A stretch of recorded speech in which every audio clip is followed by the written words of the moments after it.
Hello everyone, this is Nilesh Kumar Gupta and you are watching LG Physics Classes. Well, पिछले term पे मैंने आप लोगों को ये बताया था कि ग्रेविटी में वैल्यू चेंज होने के क्या क्या रीजन है, क्या क्या फैक्टर्स हैं. तो कितने फैक्टर थे बाय द वे? 4 थे. कौन कौन से? ऊंचाई, गहराई, शेप ऑफ द अर्थ और rotation motion of the earth about its axis. सही बोल रहा हूं ना? ये बात हम लोगों को क्लियर है. आगे बढ़ जाओ. इसके बाद मैंने आप लोगों को बताया था कि जब भी कोई ऑब्जेक्ट अर्थ के सरफेस से हाइट में ले जाया जाता है और जी की वैल्यू चेंज होती है, और वहां पर जी की वैल्यू चेंज होने के लिए हमारे पास 2 फॉर्मूले थे. क्लियर? जब हाइट बहुत ज्यादा छोटी होती है रेडियस के कंपेयर में, तो फॉर्मूला लगता है g dash is equal to g bracket में 1 - 2h अपॉन आर. यस और नो? और जब h की वैल्यू r के कंपेयर में नेग्लिजिबल नहीं होती, कंपेरेबल होती है, तो रिलेशन लगता है g dash upon g is equal to are square upon r plus h का होल स्क्वायर. ऐसा मैंने बदलाया था. बदलाया था नहीं बदलाया था? बदलाया था. मुझसे कहा जा रहा है अगर किसी ऑब्जेक्ट को अर्थ के, कल कुछ एक न्यूमेरिकल भी कराया मैंने आप लोगों को, है ना? उसी न्यूमेरिकल की कड़ी में अगला न्यूमेरिकल हम लोगों से बोल रहा है वो कि अगर किसी ऑब्जेक्ट को अर्थ के सरफेस से हाइट पे ले जाया जाए, कहां ले जाया जाए? और जो हाइट है ना, जो हाइट है वो अर्थ की रेडियस के बराबर ही है. जो हाइट है वो अर्थ की रेडियस के बराबर ही है. तो ऐसी सिचुएशन में वहां पर एक्सेलरेशन ड्यू टू ग्रेविटी कितनी होगी? क्वेश्चन समझ में आ गया सभी को कि नहीं? पहले तुम मुझे बताओ. वो के पट्ठा मोती कि जे है अर्थ और ये अर्थ की कौन है? रेडियस. अब वो कह रहा है कि किसी ऑब्जेक्ट को अर्थ के सरफेस से हाइट में ले जाया जा रहा है, और ये जो हाइट है ना, that height is equal to radius of the अर्थ.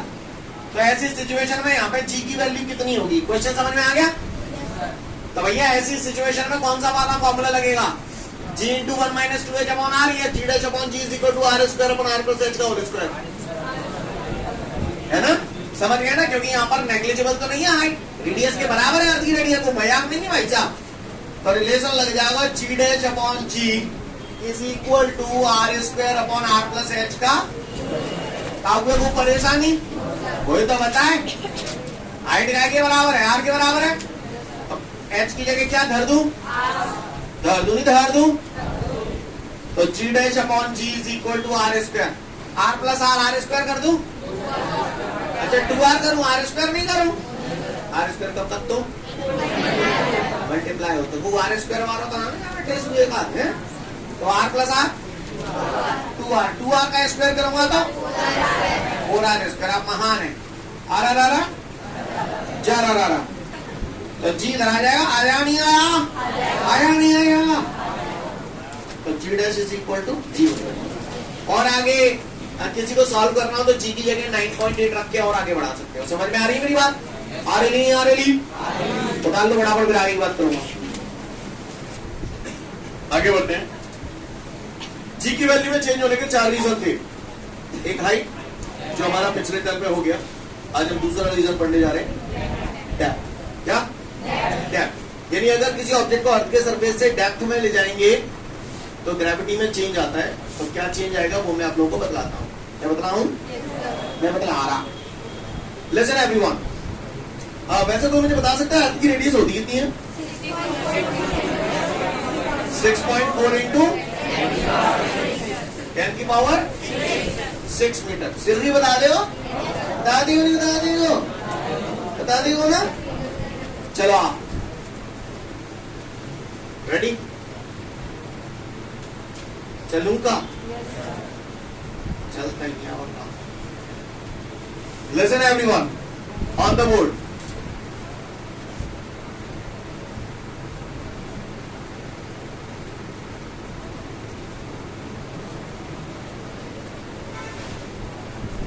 ये अर्थ है.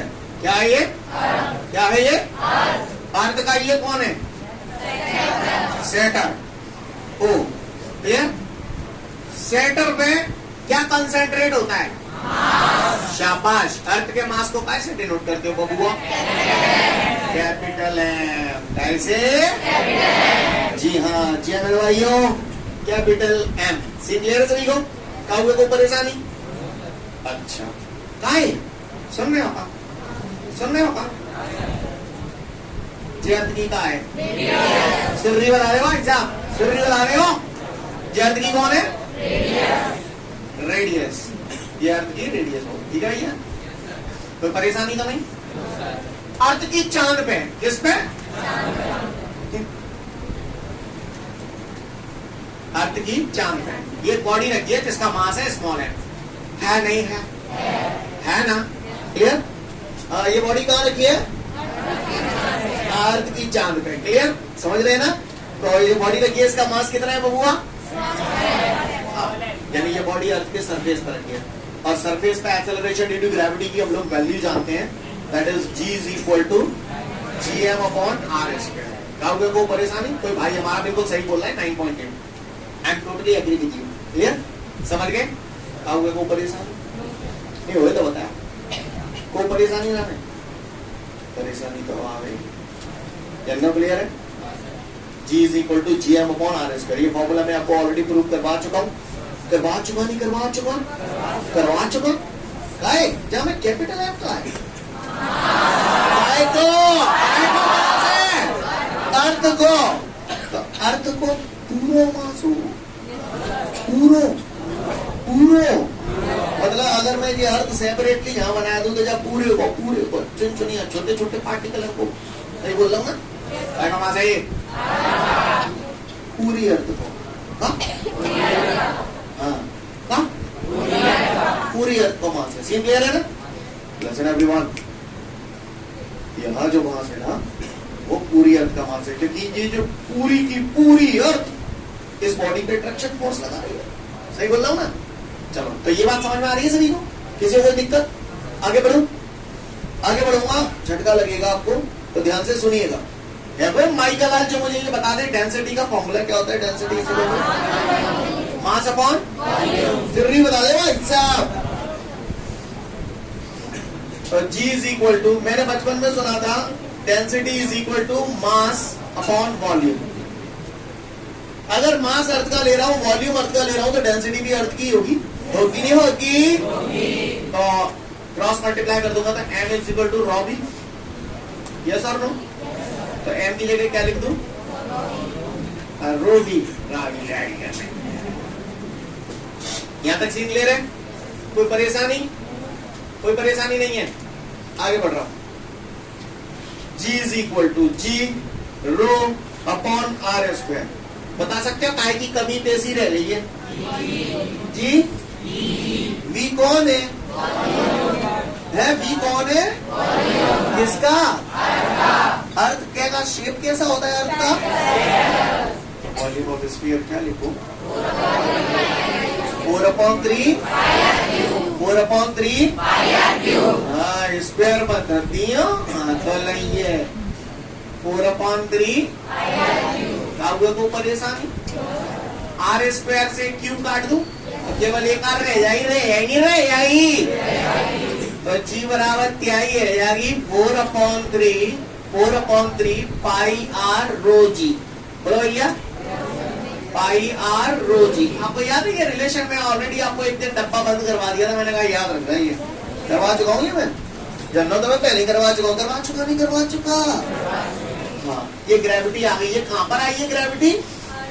अर्थ के सरफेस पे, surface of the earth. Very good याद है। आगे बढ़ू। हम कहाँ ले जाना ऑब्जेक्ट? कहाँ पे? हाँ डेप्थ में। कोई बोला मान के चलिए दुनिया वालों, अभी पूरी की पूरी अर्थ का पूरा मास इस बॉडी को अपनी तरफ खींच रहा है, राइट? अब मैं इस बॉडी को अर्थ के सरफेस से डेप्थ में ला रहा हूँ। काय में ला रहा हूँ? डेप्थ में, गहराई में। कौन सी राई में? गहराई में। जी हाँ मेरे भाइयों, गहराई में ला रहा हूँ। सपोज करिए मैं इस ऑब्जेक्ट को हियां ले आया, हियां। ये ऑब्जेक्ट यहां से उतर के कहाँ आ गया? यहाँ आ गया। क्लियर है? मैंने मान लिया, सपोज करिए कितनी गहराई है ये? d गहराई है। कितनी गहराई है? भाई माइकल लाल जो मुझे बता दीजिए कितनी रह जाएगी? जी आराम से नोट देख के बता रहे हो ना? ये सब मांगे में वही जबरई कर रहे हैं। r - d। क्लियर है? और जमाने में आप लोगों ने ईमानदारी से बताया, वैसे जहाँ ऐसी कोई बात नहीं है तो पता नहीं था, कितने गए गुजरे तो नहीं है ना हम लोग, नहीं तो आर माइनस डी है ना, सीन क्लियर है? सोच लो भाई, सोच ली आगे सोचो। अब ये बॉडी यहां आ चुकी है, तो अब जो अर्थ है, अर्थ का इतना मास, पहले नजारा ऐसा था, अर्थ थी उसके ऊपर बॉडी थी, अब ये बॉडी नीचे आ गई, तो अब अर्थ का ये जो मास है, ये इतना मास उसे अट्रैक्ट करेगा, ये जो ऊपर का ये जो है ये मास इसको अट्रैक्ट नहीं करेगा। समझ में आ रही है मेरी बात? तो मास अर्थ का वही रहा या बदल गया जो इसे अट्रैक्ट कर रहा है? बदल गया। अब कह रहा है यहाँ पे ग्रेविटी कितनी होगी, यही क्वेश्चन है उसका, है ना, कि अगर ऑब्जेक्ट को अर्थ के सरफेस से डेप्थ में ले जाएंगे तो यहाँ पर ग्रेविटी कितनी होगी। करें शुरुआत। तो यहाँ पे जी थी, तो यहाँ पे क्या मान लूं, आप ही बता दो। जी डैश, क्या मान लूं? G dash. तो g dash is equal to g M dash. M dash क्यों लिखा है, समझ में आ रही है बात? क्योंकि अब पूरे मास के कारण इस पे अट्रैक्शन फोर्स नहीं लग रहा, केवल इतने मास के कारण इस पे अट्रैक्शन फोर्स लग रहा है। नहीं है मेरी बात समझ में? अपॉन क्या? G M upon R square होता है। चूतियों की तरह रिएक्ट मत करना, सोच समझ के जवाब दो। आर स्क्वायर क्या लिखूंगा? R minus. शाबाश, वेरी गुड। तुमने देख के बोला है ना? सच बोल रहे हो, देख के नहीं बोला? गुड। अगर आपने देख के नहीं बोला तो महसूस करो आपके मुंह में 100 लड़ुआ। क्लियर? आगे बढ़ो। यहां तक बात समझ में आ रही है सभी को? आगे बढ़ जाओ। अगर यहां तक बात समझ में आती है तो गौर फरमाइएगा, जी अपॉन आर माइनस डी का होल स्क्वायर का हुए को परेशानी नहीं हो तो बता ना, नहीं तो बस सुने। गौर से देखिएगा, जो कर्म यहां करे वही कर्म यहां करेंगे। Density is equal to mass upon, तो मास अब बहुत लगेगा नहीं, एम डैश लगेगा, और वॉल्यूम भी चेंज हो जाएगा पहले से कि वही रहेगा, तो वी डैश लिख दूं है? हाँ तो सांची कह देता हूं, क्रॉस मल्टीप्लाई करते हैं वो, तो एम डैश बराबर का है जाएगी रो वी डैश। कागज को परेशानी। अच्छा कर्म पूरे में ही है रहे हैं, कर्म में ही है रहे हैं, नहीं है मेरी बात समझ में? तो एम डैश की जगह क्या टांग दूं यहाँ पर? नहीं है मेरी बात समझ? सीन क्लियर है? कोई परेशानी? आए उड़ू। अगर यहां तक बात समझ में आती है तो अगली बात पे आता हूं। G dash is equal to g upon R minus d का होल स्क्वायर। अब ठंडी सांस ले लो, धमाके मरी जाओ है। वॉल्यूम मुझे बता सकते हो वॉल्यूम क्या होगा? अब इतने स्फीयर का ही तो वॉल्यूम लेंगे, बोलो भैया कितने स्फीयर का वॉल्यूम लेंगे? कितने का? क्या लूं? 4/3 पाई का मैं समझ गया आगे का आर माइनस डी का होल क्यूब। समझ में आ रही है? तो वी डैश की जगह मैंने रख दिया 4/3 पाई आर माइनस डी का। समझ नहीं आ रही है? समझ आ रही। जया इधर देखो, सीन क्लियर है? अंदर बात समझ आ रही सभी को? आर माइनस डी के स्क्वायर से क्यूब कट जाएगा, कट जाएंगा नहीं कट जाएगा? कट जाएगा, इसलिए हट जाएगा। तो क्या बची जाएगा? क्या? G dash is equal to 4/3 pi R की जगह R minus d, R rho g. नहीं आई? Equation number second. कागज को परेशानी आवड़ू आवड़ू उड़ू। Divide equation 2 by equation 1। Equation 2 में इक्वेशन 1 का डिवाइड करो। एलएचएस में एलएचएस का, आरएचएस में आरएचएस का। तो गौर से देखिएगा सभी लोग, आगे बढ़ते हैं। Divide equation 2 by equation 1। तो 2 में 1 का डिवाइड कर रहा हूं, एलएचएस में एलएचएस का, आरएचएस में आरएचएस का। जी डैश की जगह क्या टांग दूं? 4/3 पाई आर रो जी। सही जा रहा हूं मैं? आगे बढ़ू। इसके बाद चुप रहिए तू। हाँ, जी जी की जगह 4/3 पाई आर रोजी। रोजी से रोजी उड़ा दूं, 4 बाई से 4 बाई टोकता हूँ, 3 से 3 हो गए फ्री। चल तो जी डैश बराबर जे लाला त्याई R minus d upon R. बोलो भैया R minus d upon R. तो जाएंगे ना लिख सकता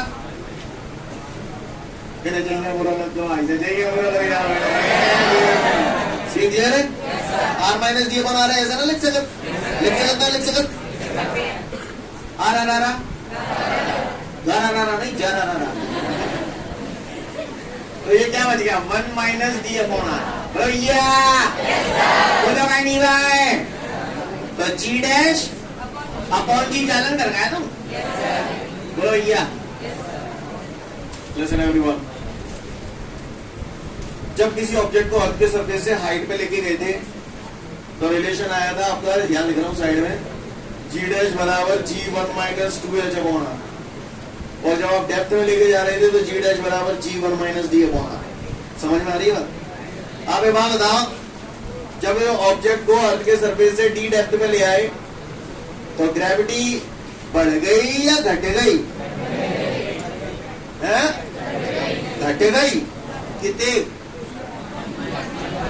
कितने घट गई? हाँ कितनी घट गई? लगत के बता सकता हूँ, हाथ खड़ा कर दे टोर है वो। हेलो बताओ तुम्हें साथी, हाँ बताएं। माइनस है वो तो घट ही गई, जी डी अपॉन आर। समझ गए? ये कहीं पागल से 1 माइनस डी अपॉन आर नहीं मिल रहा है चिपने। जी डी अपॉन आर कमीनो। आज तुम्हारे पास 5 रुपए हैं, कल तुम्हारे पास 5 माइनस 3 रुपया है जाए तो कितने घट गए? जी समझ में? जी रुपये ना कितने जल्दी समझ जाते, रुपये ना कितने जल्दी समझ जाते हैं। लिसन, इसको ऐसे नहीं लिख सकता के देख कर रुपया ले भाई जबर ही कर रहे हैं। ऐसे लिख सकता हूँ कि नहीं लिख सकता? सरफेस पर ग्रेविटी जी थी और डेप्थ में आ गए तो g minus g D upon R हो गई। तो बढ़ी गई घटी गई? कितने घटी गई? G D upon R. नहीं है मेरी बात सुनो। जैसे कल जब यहाँ पूछा था तो आपने बोला था 2GH अपॉन आर, अगर आपको याद हो तो। यहाँ पर कितनी घट गई? G D upon R. याद रहेगा? पक्का? आगे को परेशानी? अगर कोई आपसे पूछता है कि किसी ऑब्जेक्ट को अर्थ के सरफेस से डेप्थ में ले जाया जाए तो ग्रेविटी कितनी डिक्रीज हो जाती है, तो आप उसे बता दोगे कितनी डिक्रीज हो जाती है? G D upon R. समझ गए? बिठा दूंगा मैं से? एक पहली पूछू तुमसे, पूछ रहा हूँ कहा पूछे ही लेता कहा हुआ मैं। मान के चलो इतना पढ़ा के मैंने आपको छोड़ दिया, अब आप पेपर हॉल में बैठे हो। कहाँ बैठे हो? एग्जाम हॉल में, है ना? आपका एग्जाम चल रहा है और मैंने पूछिए कि अगर किसी ऑब्जेक्ट को अर्थ के सरफेस से डेप्थ पे ले जाया जाए तो ग्रेविटी का फॉर्मूला बताइए, तो आप इतना बता दोगे? फिर आगे भी तुमसे जो कह रहा है, अगर किसी ऑब्जेक्ट को अर्थ के सरफेस से सीधा सेंटर पे ले, सेंटर पे, तो ग्रेविटी कितनी हो जाएगी? क्यों? तो सुनो एट सेटर। कहाँ? Et cetera. देखो अभी डेप्थ इतनी है, जब सेंटर पे ले जाऊंगा तो ये डी काय के बराबर हो जाएगा। तो सेंटर पे ले जाऊंगा तो डी बराबर आर हो जाएगा। नहीं है यार? तो डी की जगह जहाँ पे याद करें वो तो नजारा देखिए, आप नजारा देखिए। अब जो ग्रेविटी आएगी सेंटर पे आएगी, चाहे तो जी डैश लिख दो, चाहे तो अपने समझने के लिए जी सेंटर। समझ गए ना? तो G इंटू 1 माइनस डी की जगह का आना R upon R R R. हाँ 1 माइनस 1 जीरो के बदलते थे कितने गुणों से जीरो में ऐड हो गई ना, सुनी नहीं है बात? समझ में आई? सेंटर पे ग्रेविटी जीरो हो जाती है, नहीं यही बात समझ? सेंटर पे ग्रेविटी जीरो हो जाती है। क्लियर है? अगर किसी ऑब्जेक्ट को अर्थ के सेंटर पे ले जाया जाए तो वहां पर कोई भी बंदा अपने वेट को कितना महसूस करेगा? 0। यानी वहां पर वेटलेसनेस की सिचुएशन होती है। समझ में आ रही है बात? कैसी सिचुएशन होती है? फटाफट इसको पढ़ लो फिर आगे की बात करो। तो हम लोगों ने देखा कि जब किसी ऑब्जेक्ट को आपके सरफेस से डेप्थ में लाते हैं तो रिलेशन होता है जी डैश बराबर g one minus d upon R, right guys? अच्छा, इससे पहले कि कल आप लोगों ने जो पढ़ा था कि भैया ऑब्जेक्ट को आपके सरफेस से जब हाइट पे ले जाते हैं तो जी की वैल्यू में जो डिक्रीमेंट होता है, जी की वैल्यू जो चेंज होती है, that is according to this formula G dash is equal to G one minus two H upon R. बोलो भैया, इन दोनों फॉर्मूलाज को घुरा के देखिए और आप मुझे ये बताइए कौन से फॉर्मूला में जी की वैल्यू डिक्रीज हो रही है, कौन से फॉर्मूले में जी की वैल्यू डिक्रीज हो रही है? अच्छा, दोनों में हो रही है, समझ गया मतलब है, दोनों में हो रही है। किसमें ज्यादा हो रही है? हाइट वाले में, क्योंकि आप देखिए केवल नया ना देखिए आप 2 क्लियर, यहाँ 2 आ रहा है, यानी कहने का तात्पर्य है कि अर्थ के सरफेस से हाइट में जाऊंगा ना तो दुगनी तेजी से जी की वैल्यू डिक्रीज होती है। नहीं बात समझ कहा गई मैंने? हाइट में जाऊंगा तो भी जी डिक्रीज होता है, डेप्थ में जाऊंगा तो भी जी डिक्रीज होता है, लेकिन हाइट में जाऊंगा तो दुगनी तेजी से जी डिक्रीज होता है। इनके बीच में एक रिलेशन आ जाता है डी बराबर 2h। आप समझिएगा, try to understand, ready? Listen, कहां पर ज्यादा तेजी से डिक्रीज हो रहा है? हाइट पे, सही बोल रहा हूं? कहां पे ज्यादा तेजी से डिक्रीज हो रहा है? हाइट पे ज्यादा तेजी से डिक्रीज हो रहा है। डेप्थ में जाऊंगा तो धीरे धीरे करके डिक्रीज हो रहा है। नहीं है मेरी बात समझ? सीन क्लियर है? उससे हमारा क्या रिलेशन बन गया? हमारा डी बराबर 2h। नहीं है बात समझ?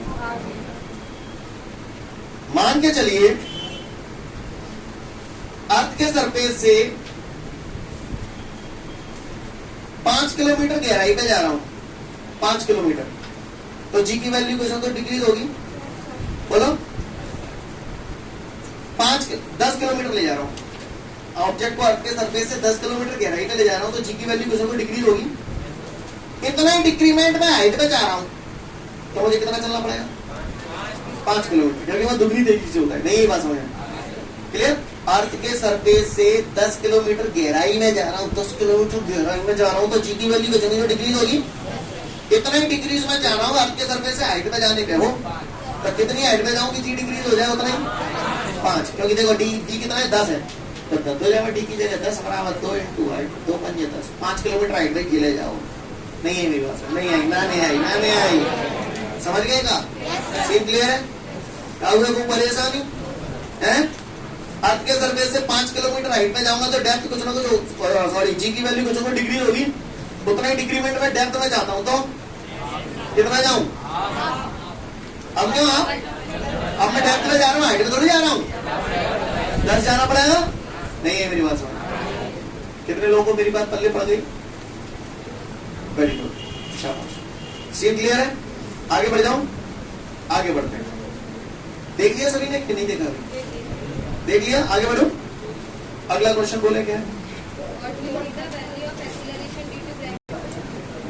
इसके बाद हमारे सामने अगला एक न्यूमेरिकल दे रहा है, उसमें कह रहा है अगर किसी ऑब्जेक्ट को अर्थ के सरफेस से कितनी गहराई पे ले जाया जाए? 3200 किलोमीटर की गहराई पे ले जाया जाए तो इसका मतलब ये पत्थर ने वो काय की वैल्यू दे दी? डेप्थ दे दी। क्लियर? अगर किसी ऑब्जेक्ट को अर्थ के सरफेस से 3200 किलोमीटर गहराई पे ले जाया जाए तो वहां पर एक्सेलरेशन ड्यू टू ग्रेविटी की वैल्यू कितनी होगी? क्वेश्चन समझ गए? समझ गए? तो भैया मैंने बचपन में पढ़ा है गहराई के लिए ये फॉर्मूला लगता है। बुरा तो ना लग रहा तुम्हें? भैया अगर ये बात समझ में आ गई है तो g dash is equal to क्या है? डी कितने है? 3200 किलोमीटर। वैसे तो हमें कायदे से इस किलोमीटर को बदलना चाहिए था, पर मैंने बदला मैंने, तो मैं कहा था रेडियस डायरेक्ट 6400 किलोमीटर कर देता हूँ। तो वैसे ही उड़ जाएंगे 32 1 32 32 2 60 पहाड़ नहीं याद होगा 32 को, केवल आता है 32 का वो बता वो बना। लिसन एवरीवन, तो g dash is equal to g 1 - 1/2। ऐसे तेज हुए जी पागल से कहा जाते चले जाते तुम तो फर्स्ट क्लास में एडमिशन ले लो कहीं जाके। 1 माइनस 1/2 कितना हो जाएगा? 1/2 का मल्टीप्लाई जी से करूंगा तो जी/2। हमारा ये आंसर आ गया। और आगे बढ़ाना है तो जी होता है 9.8/2। 2 से ये डिवाइड कर दिया 4.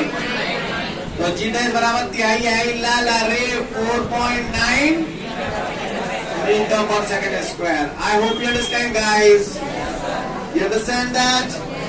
Note it down. तो उम्मीद करता हूँ सभी का ये हो गया होगा। आगे बढ़ता हूँ। 2 फैक्टर हो गए आपको। अर्थ के सरफेस से हाइट में जाएंगे तो जी की वैल्यू डिक्रीज होती है, डेप्थ में जाएंगे तो जी की वैल्यू डिक्रीज होती है।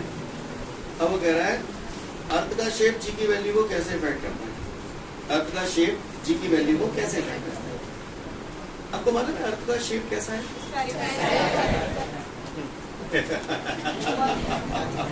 टिंडे है स्फेरिकल।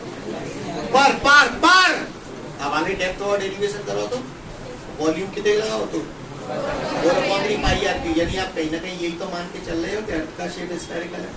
इन डेरिवेशंस को हमने किया है तो यहाँ एक कमी है, एक लिमिटेशन है। लिमिटेशन ये कि हमने यहाँ पर ये अज्यूम किया है कि अर्थ का शेप स्फेरिकल है, लेकिन वास्तव में तो ऐसा नहीं है। अर्थ तो चपटी है। कहाँ से? पोल्स पर। मालूम है अर्थ जो है वो पोल्स पर थोड़ी सी फ्लैट है। मालूम है कि नहीं मालूम? आपको मालूम है क्यों फ्लैट है? नहीं मालूम? इसकी एक बहुत पुरानी कहानी सुनना चाहिए आप? सुनिए। आज से 5000 साल पहले पुरानी बात है।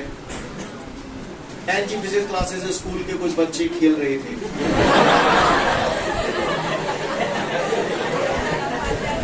और तो यही लिसन एवरीवन। तो वो बच्चे यहां पर खेल रहे थे। क्लियर? आज का सरफेस पहले गोल। वो बच्चे यहां पर खेल रहे थे और बच्चे खेल रहे थे तो ऐसे राउंड मार रहे थे चारों तरफ। अचानक से एक ऋषि मुनि वहां से गुजर रहे थे। जैसे वो बाबा वहां से गुजर रहे थे तो उन बच्चों ने देखा, तो उन बच्चों ने उस बाबा से पूछा। क्या पूछा? बाबा बाबा कहाँ जा रहे हो? क्या पूछा?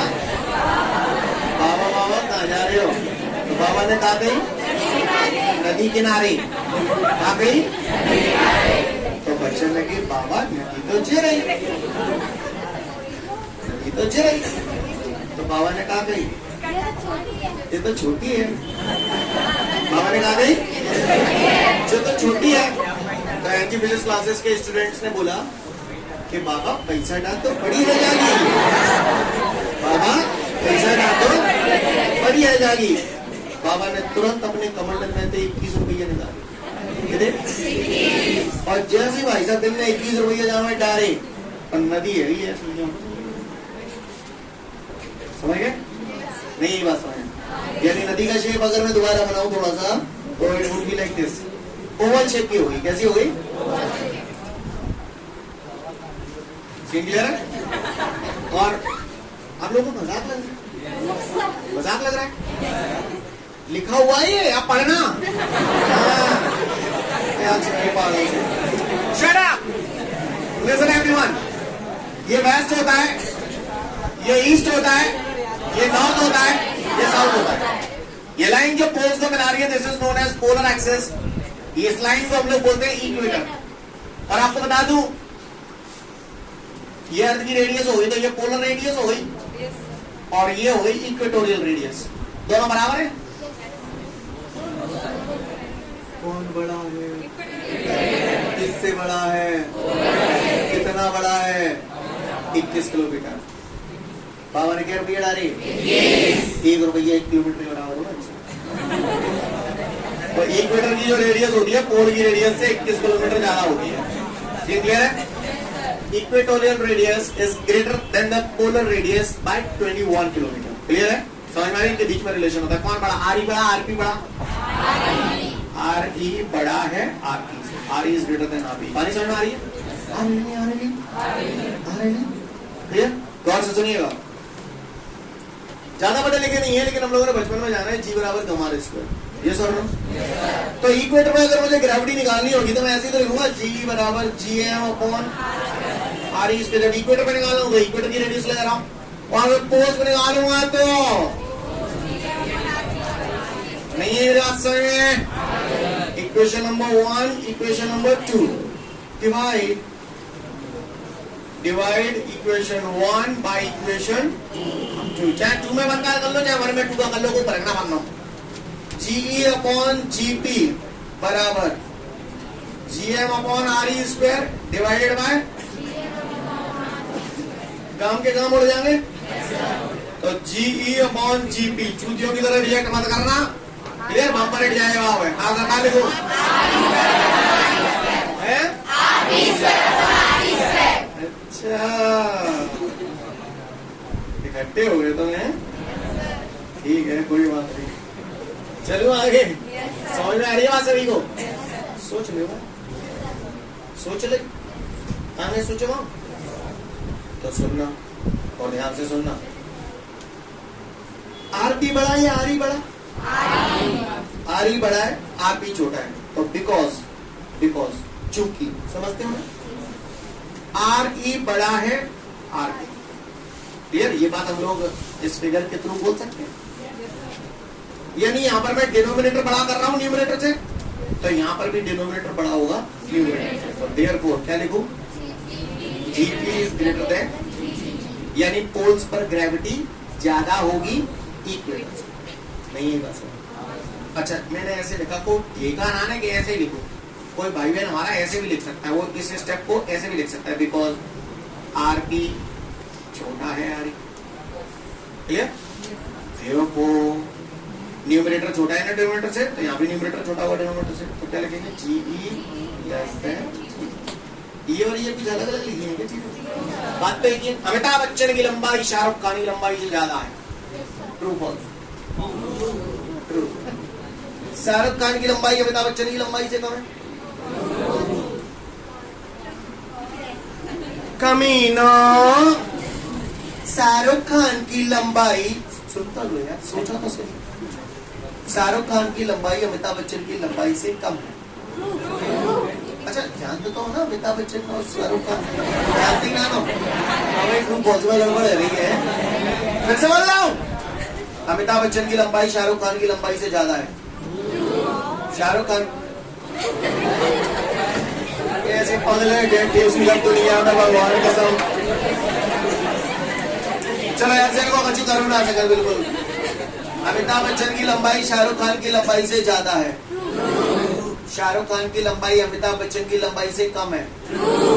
मैंने दो अलग अलग बातें बोली है, एक ही बात बोली, बस कहने के अंदाज अलग अलग। सिमिलरली यहाँ पर और यहाँ पर मैं बात एक ही कर रहा हूँ, बस कहने का अंदाज नहीं है। मेरी बात समझ में? देख लो फटाफट, ये क्वेश्चन हो गया, फिर आगे बढ़ूंगा।